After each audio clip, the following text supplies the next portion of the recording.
हम भारत माँ के बेटे हैं, आन बान शान से जीते हैं। हमारे तिरंगे के ऊपर आँच आ जाए तो हम न जीते हैं न जीने देते हैं।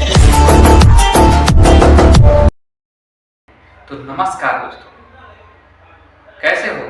15 अगस्त की आप लोगों को बहुत बहुत बधाई हो और आपका दिन मंगल हो, यही हम आपके लिए कामना करेंगे भगवान से।